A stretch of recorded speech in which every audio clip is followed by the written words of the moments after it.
여기 한국 덕분에 목숨을 살렸다고 말하는 캐나다 여성이 있습니다. 근사한 스튜어디스 유니폼을 입고 우아한 자태를 뽐내는 이 여성은 한국 덕분에 회사도 잘리지 않고 심지어 승진까지 하게 되었다는데요. 대체 한국이 그녀에게 무슨 짓을 한 건지 오늘의 사연 들어보겠습니다. 안녕하세요. 저는 캐나다에서 5년째 승무원으로 일하고 있는 올리비아라고 합니다. 승무원 생활을 하다 보면 다양한 나라를 오가며 각종 긴급 상황을 겪는데요. 최근 한국에서 겪은 일이 정말 잊을 수가 없어서 이렇게 사연을 남겨요. 이 이야기는 제가 한국에서 얼마나 놀라운 경험을 했는지, 그리고 인천공항에서 제 목숨을 구해준 이야기를 하려고 합니다. 그날은 다름 아닌 상사, 아찔하게 엄격한 소피아 브라운 팀장님과의 비행이 있는 날이었어요. 팀장님은 저희 팀에서 브라운 독수리로 불릴 만큼 날카로운 눈썰미와 완벽주의로 유명했죠. 작은 실수라도 하면 그날의 운명은 끝났다고 봐야 해요. 그녀의 잔소리는 한 번 시작되면 항로의 절반을 넘어가도록 멈추지 않거든요. 저는 한국에서 며칠 휴가를 보낸 후 다시 캐나다로 돌아가는 비행을 준비하고 있었습니다. 그런데 그날 갑자기 제가 준비한 서류 중 하나가 누락되었다는 사실을 깨닫고 말았죠. 문제는 그 비행이 30분 안에 체크인 마감이 되는 상황이었고, 제 상사 소피아 팀장님은 이미 출발 게이트에서 저를 기다리고 있었습니다. 그녀는 지각이나 준비 미흡은 곧 사망 선고라는 철칙을 가지고 있어서 제발 무사히 체크인만 할 수 있기를 기도하고 있었어요. 인천공항에 도착했을 때는 시간이 정말 얼마 남지 않았어요. 줄을 서서 체크인을 할 상황도 아니고 그 상황에서 제 머릿속은 완전히 백지 상태였습니다. 그런데 그 순간 마치 인천공항이 저를 구해주려는 듯 눈앞에 키오스크가 보이는 겁니다. 한국에서 듣기로는 인천공항이 기술적으로 정말 뛰어나다고는 들었지만 그게 저를 구해줄 줄은 몰랐어요. 한치의 망설임도 없이 달려가서 키오스크를 사용했죠. 줄도 설 필요가 없고 여권만 스캔하니까 바로 체크인 완료. 이게 어떻게 가능한지 믿기지 않았어요. 항공권 발권이 1분 만에 끝나버렸어요. 정말 초현대적 시스템 덕분에 상사에게 혼나지 않을 수 있었죠. 와, 한국 대단하구나. 라고 감탄하면서 숨을 고르고 게이트로 향했습니다. 팀장님 앞에서 태어난 척했지만 속으로는 키오스크에게 감사 인사를 100번쯤 하고 있었어요. 소피아 팀장님은 제가 정시에 도착한 걸 보고 살짝 미소를 지으며 이번엔 잘했군, 올리비아라고 했지만 그녀의 미소 뒤에 감춰진 날카로움을 잊을 순 없었죠. 인천공항의 스마트한 시스템 덕분에 저는 목숨을 건졌습니다. 한국이 이렇게 효율적이고 신속하게 기술을 적용하고 있다는 게 놀랍더라고요. 그날 인천공항에서 무사히 체크인할 수 있었던 경험은 단순히 다행으로 끝난 게 아니었어요. 오히려 저에게 한국에 대한 엄청난 관심을 불러일으켰습니다. 솔직히 말하자면 그전까지는 한국에 대해 깊게 생각해 본 적이 없었어요. K-파프, 김치, 그리고 아마 서울 그 정도였던 게 전부였죠. 하지만 인천공항에서의 놀라운 경험은 그 작은 나라가 가진 거대한 잠재력을 제게 인식시켜줬습니다. 일단 그날의 키오스크 사건 덕분에 상사 소피아 팀장님에게 혼나지 않은 것만으로도 감격했지만 그 경험을 통해 한국의 기술력과 효율성이 얼마나 대단한지를 깨달았죠. 공항 시스템이 저를 살려줬다고 해도 과언이 아닐 만큼 빠르고 정확했거든요. 게다가 공항 직원들의 친절함도 인상 깊었습니다. 영어로 물어보자마자 친절하게 안내해주고 심지어 미소까지 잊지 않더군요. 이건 그냥 공항이 아니야, 천국이야라는 생각이 들었어요. 그날 이후 한국에 대한 제 관심은 급격히 커졌어요. 사실 그 전까지만 해도 여러 나라들을 오가며 일하면서 다른 나라들과 뭐가 크게 다를까라는 생각을 하고 있었거든요.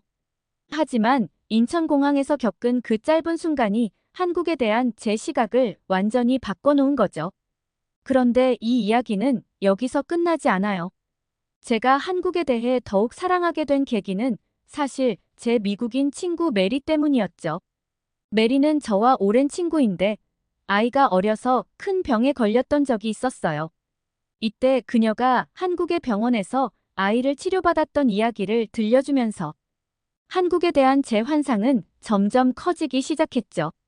메리의 이야기를 처음 들었을 때 솔직히 저는 조금 의아했어요. 메리는 아이가 선천적으로 단백질을 소화하지 못하는 아미노산 대사 이상 질환을 가지고 태어났다고 했어요. 미국에서 여러 병원을 다녔지만 그 누구도 정확한 진단을 내리지 못했고 매번 아이가 적응하는 과정일 겁니다라는 말만 들었다고 하더군요. 그녀는 절망적인 상태에서 한국의 의료 시스템에 대해 우연히 알게 되었고 지푸라기라도 잡는 심정으로 한국에 가게 된 거죠. 메리가 선택한 병원은 세브란스 병원이었어요. 한국에서 매우 유명한 병원이라고 했죠. 그녀는 그곳에서 상상도 못했던 경험을 했다고 말했어요. 병원에 도착하자마자 진행된 일사천리의 검사와 진단, 그리고 친절한 의료진들의 세심한 배려에 놀랐다고 하더라고요. 의사들은 단번에 아미노산 대사 이상 질환을 진단하고 특수 분유를 사용해 치료 계획을 세워줬죠. 무엇보다 이 모든 과정이 얼마나 신속하고 체계적이었는지 메리는 몇 번을 강조하더군요. 세브란스 병원의 의사들은 마치 아이의 건강을 자신의 일처럼 여기더라고. 그 따뜻함과 책임감이 정말 대단했어. 그리고 무엇보다 가격도 미국 병원보다 훨씬 저렴했지. 메리의 이야기를 듣는데 저도 덩달아 가슴이 뭉클해졌어요. 그녀는 그곳에서 의사들뿐 아니라 간호사들, 병원 시설까지도 감탄했어요. 아이를 위한 특수 분유가 매일 신속하게 배달되었고 심지어 병원비도 미국에서 상상도 못할 만큼 합리적이었으니까요. 결국 메리의 아이는 한국에서 치료를 받고 건강을 되찾았고 그녀는 그 경험 덕분에 한국에 대한 깊은 애정이 생겼다고 말했어요. 저는 이 이야기를 들으면서 와, 한국은 정말 대단한 나라구나라는 생각을 했죠. 의료부터 기술, 서비스까지 이렇게 체계적이고 따뜻한 나라가 있다니. 메리의 이야기를 듣고 나서 저도 한국 비행이 기다려지기 시작했어요. 나도 저런 체험을 직접 해보고 싶다라는 생각이 들었거든요. 이날 이후 저는 한국에 대해 더 알고 싶다는 생각이 커졌어요. 한국은 정말 대단한 나라였고 이제는 그 나라에 대해 더 깊이 알고 싶어진 거죠. 처음에는 그냥 단순한 관심 정도였어요. 그러던 어느 날 저는 한국 비행 스케줄이 잡힌 걸 확인하고 너무 기뻐서 날아갈 뻔했죠. 드디어 한국에 다시 간다니. 비행 내내 들뜬 기분을 숨길 수 없었어요. 도착하고 나서 몇몇 동료들은 서울에서 휴가를 보내기로 했고 저도 그 무리에 합류하게 되었어요. 하지만 사실 그때부터 저 혼자만의 계획이 있었답니다. 이번에는 한국을 제대로 느껴보고 싶었거든요. 서울에 도착하자마자 저는 종로에 있는 한 호텔에 짐을 풀고 그 일대를 걷기 시작했어요. 서울은 한국의 전통과 현대가 어우러지는 곳이라던데 정말 한 걸음 한 걸음이 신비로웠어요. 길을 걷다 보니 고풍스러운 한옥이 보이기도 하고 어느 골목을 들어가면 최신 패션의 쇼핑몰들이 즐비한 게 너무나도 신기했어요. 그 분위기와 사람들의 따뜻한 미소에 감동하지 않을 수가 없었죠. 특히 저는 길을 걷다가 한 작은 카페에 들어갔는데 그곳에서 정말 행복한 시간을 보냈어요. 카페 주인인 할아버지께서 저를 보시고는 영어로 안녕하세요. 외국인이신가 봐요? 하시며 따뜻하게 맞아주셨거든요. 할아버지께서는 저에게 여기 앉으세요. 커피 한 잔 드릴게요. 라며 친절하게 대해주셨어요. 그날 할아버지와 많은 이야기를 나누었죠. 그때부터 나도 한국어를 배우고 싶다라는 생각이 들기 시작했어요. 한국 사람들과 직접 소통하고 싶고 그들의 문화를 더 깊이 이해하고 싶었어요. 한국에서 보낸 시간이 저에게 너무 소중하게 다가왔으니까요. 서울에서 보낸 며칠 동안 저는 완전히 한국에 빠져버렸어요. 그래서 바로 결심했죠. 그래, 이제 한국어를 배워보자. 한국을 더 많이 사랑하게 된 저로서는 더 이상 망설일 이유가 없었어요. 사실 승무원을 하면서 기초적인 한국어는 할 줄 알았기 때문에 본격적으로 배워보자 마음을 먹은 거였어요. 그래서 그날 바로 근처에 있는 어학원에 등록해버렸답니다. 솔직히 말하자면 어학원에 등록하는 게 조금 겁이 나기도 했어요. 외국인으로서 한국어를 잘 배울 수 있을까? 너무 어려운 거 아니야? 하는 생각이 들었죠. 또 휴가가 끝나면 캐나다로 복귀해야 하는데 며칠 수업을 듣는다고 달라질까 싶기도 했어요. 그렇지만 저는 제 스스로를 믿어보기로 한 거죠. 하지만 그런 걱정도 잠시 첫 수업이 시작되자 저는 완전히 한국어에 매료되고 말았어요. 첫날 선생님께서는 한국어가 얼마나 과학적인 언어인지 설명해 주셨어요. 한글은 1443년에 세종대왕이 백성들을 위해 만든 글자라고 하더라고요. 특히 발음과 문자의 원리가 너무나도 체계적이고 논리적이라서 독학으로도 배울 수 있을 정도로 쉽게 느껴졌어요. 한글은 자음과 모음이 결합해서 문자가 완성되는 방식인데 자음은 발음 기관을 본떠서 만들었어요. 기역은 목구멍 소리, 미음은 입모양을 본떠 만들었죠. 선생님의 설명을 들을 때마다 저는 와, 이런 언어가 있다니 하고 감탄할 수밖에 없었어요. 그리고 이 어학원에서 만난 친구들도 저에게 큰 도움이 되었어요. 저와 비슷한 시기에 등록한 일본인 친구 미카와 프랑스인 친구 줄리앙은 정말 좋은 친구가 되었죠. 제가 한국어를 배우기 위해 어학원에 등록했던 날을 아직도 생생하게 기억해요. 처음 수업이 시작되었을 때 옆에 앉은 미카와 줄리앙은 저처럼 긴장한 얼굴이었죠. 미카는 일본 출신의 작은 체구에 귀여운 미소를 가진 친구였고 줄리앙은 프랑스에서 온 키가 큰 남자였어요.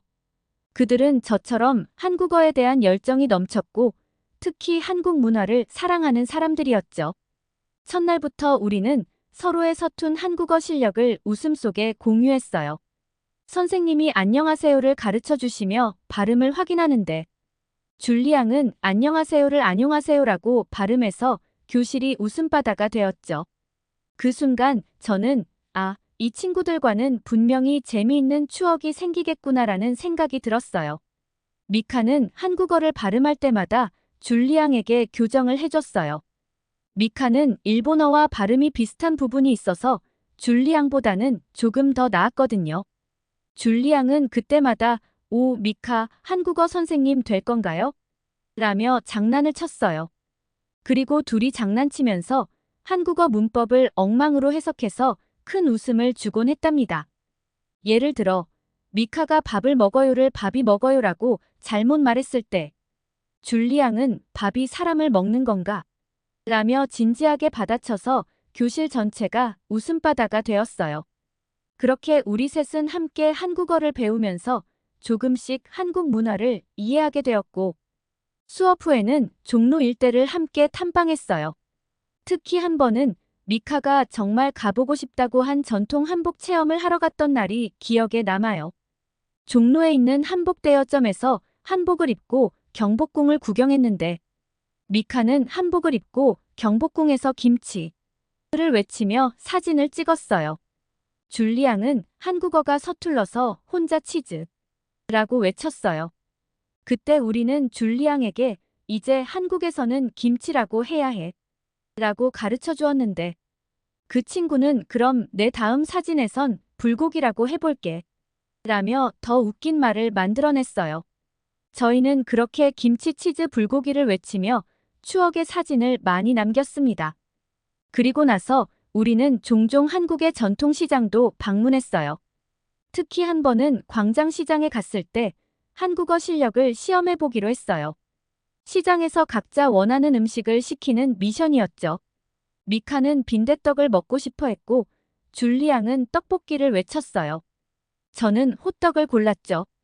그런데 줄리앙은 떡볶이를 주문하려고 하다가 긴장한 나머지 떡고기 주세요라고 말하는 바람에 아주머니가 당황해서 쳐다보셨고 우리는 그 자리에서 또 한바탕 웃음이 터졌어요. 이렇게 한국어 공부를 하면서 우리는 한국 문화를 몸소 체험하며 더 깊이 빠져들게 되었어요. 한국 사람들의 따뜻한 배려와 맛있는 음식들, 그리고 우리가 함께 웃으며 배운 한국어는 그 무엇보다도 소중한 추억이 되었죠. 어학원이 끝난 후에도 우리는 인스타그램을 통해 서로의 일상을 공유하며 연락을 이어가고 있어요. 줄리 양은 여전히 한국 음식을 사랑하는 사진을 올리고 미카는 한국어로 소소한 일상을 공유해요. 저는 종종 그들의 게시물에 한국어로 댓글을 남기곤 하죠. 미카쌤, 오늘도 한국어 공부 중? 이라거나 줄리 양, 떡볶이 잘 먹고 있지?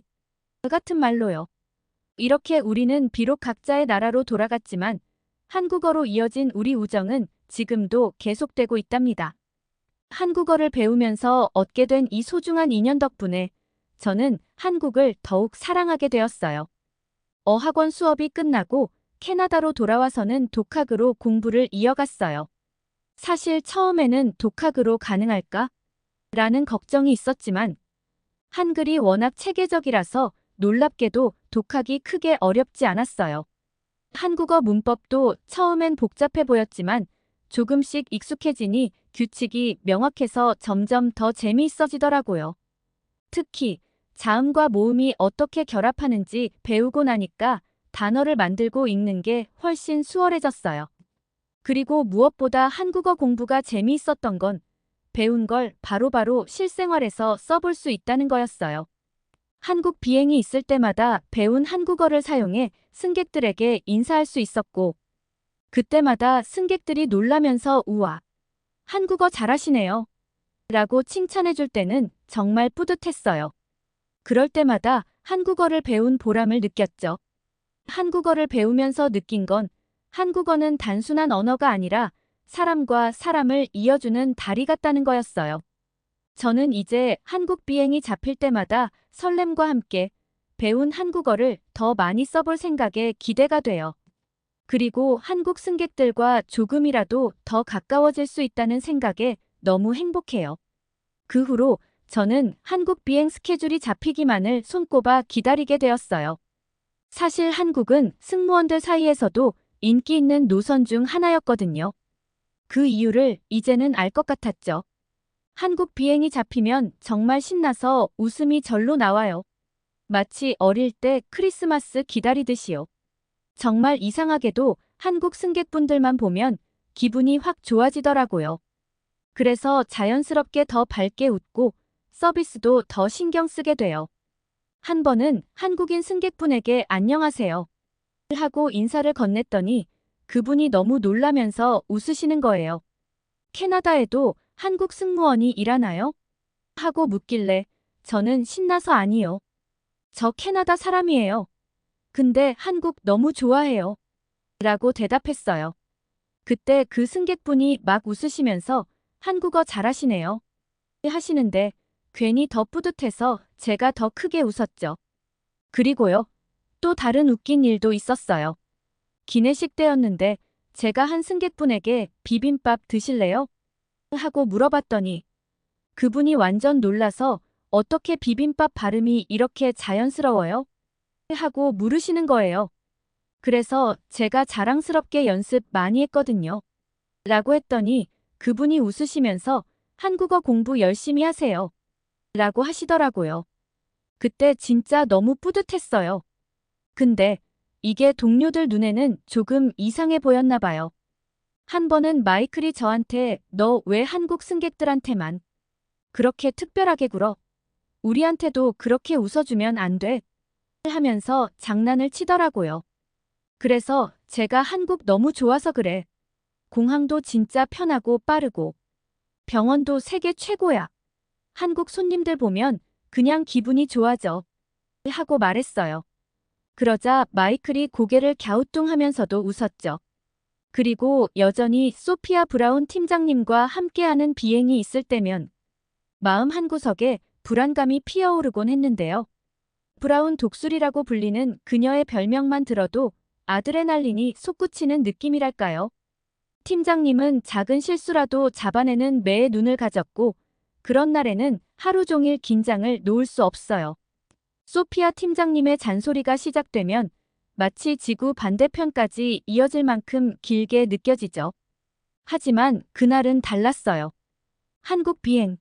제게는 더없이 설레고 신나는 날이었거든요.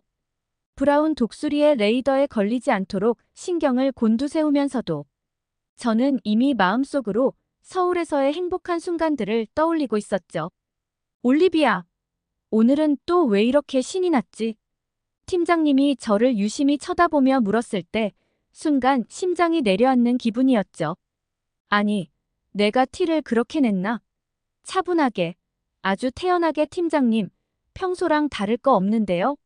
라고 대답했지만 속으로는 아무것도 절대 들키면 안 돼. 한국 가는 거 티내지 말자.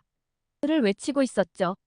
그런데 비행이 시작되자마자 한국 승객분들이 눈에 들어오기 시작하는데 어떻게 기분을 숨기겠어요?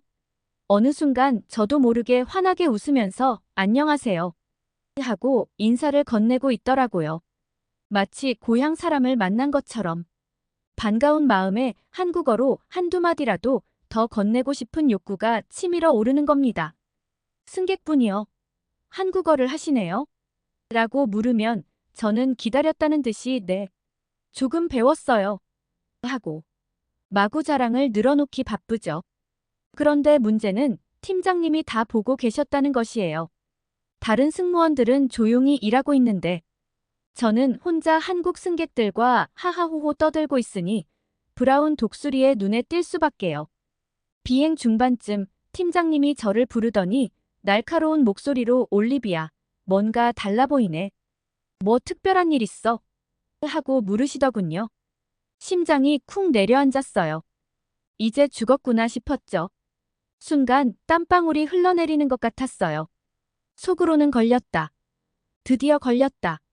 라고 생각하면서도 억지로 침착한 표정을 지으면서 대답했죠. 아, 그게. 한국 승객분들이 너무 친절하게 대해주셔서요. 좀 더 친밀하게 다가가려고 한국어로 인사드렸어요. 그때 팀장님의 눈이 반짝이더군요.